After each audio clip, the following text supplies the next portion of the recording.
Hi friends, అమ్మ వంటిల్లు మన ఆరోగ్యం మన చేతుల ఛానల్కి స్వాగతం అండి. ఈవేళ రథసప్తమి మా ఇంట్లో ఎలా చేశానో చెప్తానండి. మీ ఇంట్లో ఎలా చేశారో కమెంట్ బాక్స్లో కమెంట్ చేయండి. దానికి చూడండి, రథసప్తమి కదా, ఈవేళ రథసప్తమి శుభాకాంక్షలు అందరికీ. రథసప్తమికి పాలు పొంగించారు మా అమ్మగారు. అదేంటంటే కుంపట్లో పూర్వ పద్ధతిలో ఎలా చేస్తారో అలా చేశారండి పరవాణం. అలాగే ఉపవాసం ఉంటే ఈరోజు బాగుంటుంది. యాక్చువల్గా ఉపవాసం లేని వాళ్ళు మెయిన్ ఏంటంటే చికెన్ కూర తింటే మంచిదని చిక్కుడుకాయల కూర వండారు. అలాగే రథసప్తం ప్రసాదం చిక్కుడాకుల్లో వేసి పెడతారండి. ఎలా చేశారో చెప్తాను చూడండి. దానికి చూడండి, ముందుగా ఈ కుంపటి మీద మనం ఏంటంటే ఆవు పిడకలు ఉంటాయి కదా, అవి తీసుకుని అలాగే కర్పూరం వేసి దాంతో నిప్పు రాజేసి మొత్తానికి పొయ్యి వెలిగించారండి. ఆ వెలిగించిన దాని మీదకి ఇత్తడి గిన్నెతో ప్రసాదం వండారండి. ఆ ప్రసాదానికి ఏంటంటే మనం ముందుగా ఇత్తడి గిన్నె తీసుకుని శుభ్రం చేసుకున్న తర్వాత దాన్ని శుభ్రం కడిగి పసుపు రాసి అలాగే కుంకుమ బొట్లు అవి పెట్టి పాలు అందులో పోసి పొంగిస్తారండి. చూడండి, నేను చెప్పాను కదా, ఆవు పిడకలు అలాగే కర్పూరం వేసి మంట రాజేసారండి. దాని మీద అలాగే ఇత్తడి గిన్నెతో ఆవు పాలు పోసి పాలు పొంగేటప్పుడు బియ్యం వేయాలి. ఆ బియ్యానికి ఏంటంటే మనం కొద్దిగా నెయ్యి రాసి ఉంచుకోవాలండి. ఆ ఇత్తడి గిన్నెకి మనం ఎందుకు వండుకోవడం అంటే చాలా బాగా వస్తుందండి. మెయిన్ ఏంటంటే ప్రసాదం మంచి రుచి వస్తుంది. అలాగే సూర్యనారాయణమూర్తికి పరవాణం అంటే చాలా ఇష్టం అండి. ఇది అందరూ చేసి తీసుకుంటే చాలా మంచిది.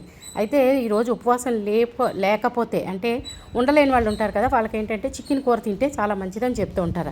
అలాగే స్నానం కూడా చేసేటప్పుడు ఇందాకలా రేక్కాయ అలాగే జిల్లేడాకు చూపించాను కదండి, అవి రెండు తలపైన పెట్టుకుని సప్త సప్త మహాసప్త సప్తద్వీప వసుంధర అన్న శ్లోకాన్ని 3 సార్లు చెప్తూ స్నానం చేస్తారండి. అది మా పెద్దమ్మ చెప్పేవారు మా చిన్నప్పుడు. అలాగే ఇప్పటికీ కూడా అవి రెండు దొరికితే కనుక ఖచ్చితంగా అలాగే చేస్తున్నామండి. అంటే ప్రాంతాల వారిగా దొరకకపోతే కనుక మామూలుగా అయినా సరే శ్లోకం చెప్పి చేసుకుంటే స్నానం చాలా మంచిది. దానికి చూడండి, చెప్పాను కదా, పాలు పొంగేటప్పుడు అవి కొద్దిగా బయటకు కూడా వస్తే మంచిదట. అలాగా పొంగిన పాలలోకి మనం 3 సార్లు బియ్యం ఇందాక చూపించాను కదండి, ఆ బియ్యాన్ని వేసి మనం శుభ్రంగా కలుపుకోవాలి. చూడండి, దానికి ఇత్తడి గిన్నె ఇత్తడి గిరిటి అయితే కనుక వేడిని ఓరుస్తుంది. అలాగే ప్రసాదం కూడా చాలా కమ్మగా కుదురుతుందండి.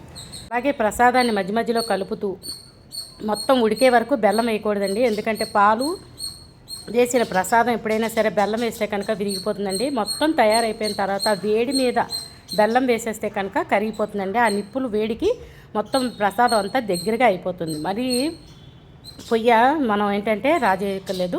దానికి చూడండి, అలాగ బెల్లం వేసిన తర్వాత జస్ట్ అలాగా ఒకసారి మనం విసినకర్రతో విసిరేసి వదిలేస్తే కనుక దగ్గర పడిపోతుందండి. మొత్తం బెల్లం అంతా కరిగి నేను చూపించిన విధంగా బెల్లం పరవాణం చక్కగా తయారవుతుంది. అయితే ఇందులోకి మనం డ్రై ఫ్రూట్స్ అవి ఏం వేయకూడదండి. జస్ట్ అలాగే ఇవ్వాలట ప్రసాదం. ఇప్పుడు సూర్యనారాయణమూర్తికి చేసేటప్పుడు రథసప్తమి రోజు అలాగే మాఘపాది వారాలు ఉంటాయి కదా, 4 వారాలు అయితే 4, 5 వారాలు అయితే 5, అవి కూడా అలాగే చేసుకుంటే చాలా మంచిది. అయితే ఈ రథసప్తమికి ప్రసాదం ఇచ్చేటప్పుడు మనం రథాల్లా చేసి పెడతామండి. దానికి చిక్కుడుకాయలు వాడతాం, అలాగే చిక్కుడు ఆకులు వాడతాం.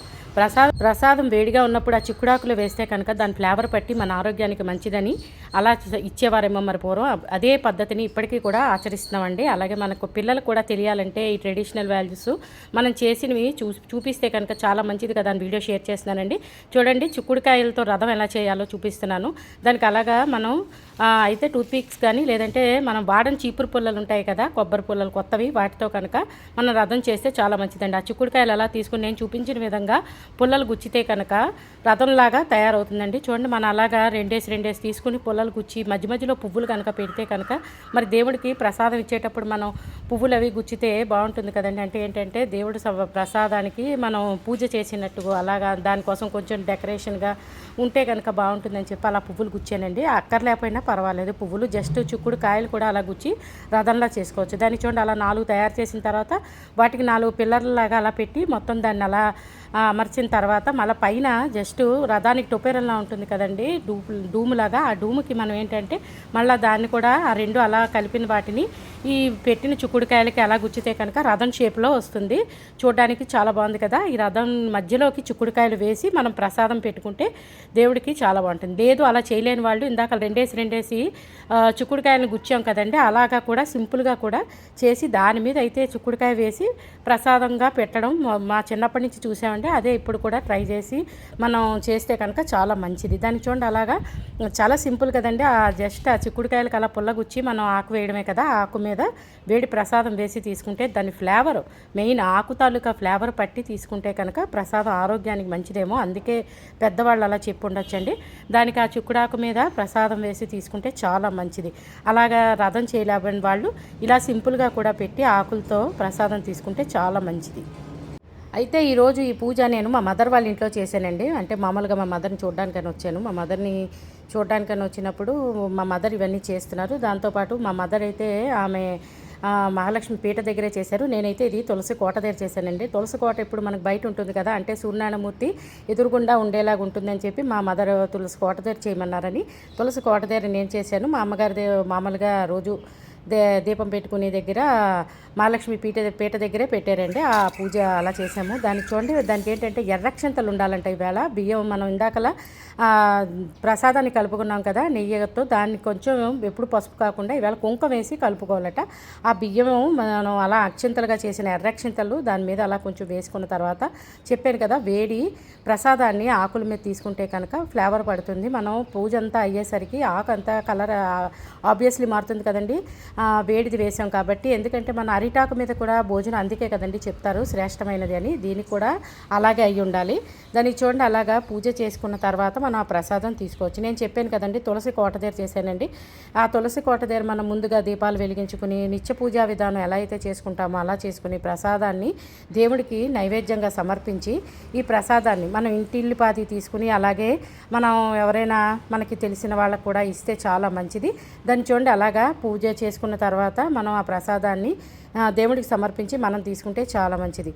అలాగే మీరు కూడా అంటే ప్రసాదాన్ని మెయిన్ ఏంటంటే మామూలుగా ఇలాగా అందరికీ కుంపట్లు ఉండకపోవచ్చు కదా, మనం ఏంటంటే డైలీ ఎలా చేసుకుంటామో అలాగ ఒక గిన్నె పెట్టి కూడా మన పొయ్యి మీద కూడా చేసుకోవచ్చు. కాకపోతే ఈవేళ చాలా ట్రెడిషనల్గా పూర్వ పద్ధతిలో మా మదర్ చేశారు కుంపట్లు అని చెప్పేసి ఎలా చేశారో పరవాణం చూపించానండి. అలాగే మా మదరు చెప్పాను కదా, ఆవిడ మహాలక్ష్మి పీట దగ్గర చేశారు, నేను ఇలా తులసి కోట దగ్గర చేశాను. పూజ ఎలా చేసినా సరే ప్రసాదం అలాగే మనం దేవుడికి ఇచ్చిన ప్రసాదాన్ని తప్పకుండా తీసుకుంటే చాలా మంచిదండి. అలాగే సూర్యనారాయణమూర్తి ప్రసాదం మన ఆరోగ్యానికి చాలా మంచిదండి, తప్పకుండా తీసుకోవచ్చు. ఏంటంటే మనం ఏంటంటే మెయిన్ ఉపవాసం ఉంటే చాలా మంచిది. ఒకవేళ లేని వాళ్ళు ఏంటంటే చెప్పాను కదా చిక్కుడుకాయలు చిక్కినవి చేయాలని చెప్పి మనం ఫ్రెష్గా చిక్కుడుకాయలు తీసుకుని, అంటే కూర తరిగింది వేళ ఎందుకో వండరండి, మరి అయితే నాకు కారణం అయితే తెలీదు.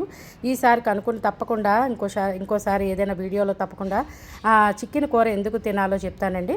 అయితే మనం ఏంటంటే ఆ చికెన్ కూరని మూకుట్లో వేసిన తర్వాత వేళ నూనె కూడా వాడకుండా చక్కగా మూత పెట్టి ఉడికించుకుని జస్ట్ ఉప్పుతో ఉడికించి చిన్న ఎర్రకారం వేసి కూరలా చేసి చెప్పాను కదా, ఉపవాసం లేని వాళ్ళు ఉండలేని వాళ్ళు మనం ఏంటంటే అలా తీసుకుంటే చాలా మంచిది. రైస్ కూడా మనం ఏంటంటే వార్చకుండా అది జస్ట్ మనం కుక్కర్లో వండుకుంటూ ఉంటాం కదండి, అది లేదంటే బయట కూడా అత్తేసరిలా వండుకుని కూడా మనం రైస్ తీసుకుంటే ఈవేళ చాలా మంచిదిట. ఆ రైస్తో ఆ చిక్కుడుకాయ కూర కూడా ఈవేళ చేశానండి.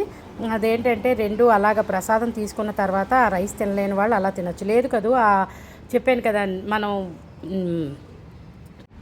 అత్తేసరి అన్నం వండుకున్న తర్వాత ఆ అన్నంలోకి కొంతమంది అంటే సంధ్యా సమయంలో అంటే మెయిన్ ఏంటంటే సూర్యోదయం అవ్వక ముందే మనం ఏంటంటే కొద్దిగా బెల్లం ముక్క నంచుకొని పుల్లగా కాకుండా పాలతో కానీ లేదంటే చప్పని పెరుగుతో కానీ ఈవేళ ఆ రైస్ తీసుకుంటారండి. అందుకని అలా కూడా చెయ్యొచ్చు. లేదంటే కనుక ఇలాగ చిక్కుడుకాయ కూర జస్ట్ పెరుగన్నం చెప్పాను కదా అలా కూడా తీసుకోవచ్చు. అంటే మనం ఏంటంటే ట్రెడిషనల్ వాల్యూస్ పిల్లలకి ఇలా చెప్తే బాగుంటుందని ఈ వీడియో చేశానండి. మీకు కనుక నచ్చితే లైక్ చేయండి, షేర్ చేయండి, సబ్స్క్రైబ్ చేసుకోండి.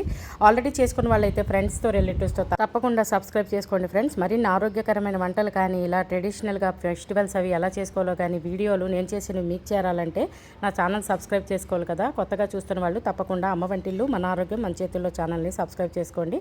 దానికి చూడండి చెప్పాను కదా, ఉప్పు కారం జస్ట్ ఆయిల్ కూడా వాడలేదండి. ఇది ఇవేళనే కాదు, మెయిన్ లెస్ ఆయిల్ కన్జంప్షన్ తీసుకోవాలనుకున్న వాళ్ళకి ఈ కూర బెస్ట్ చాయిస్ అండి.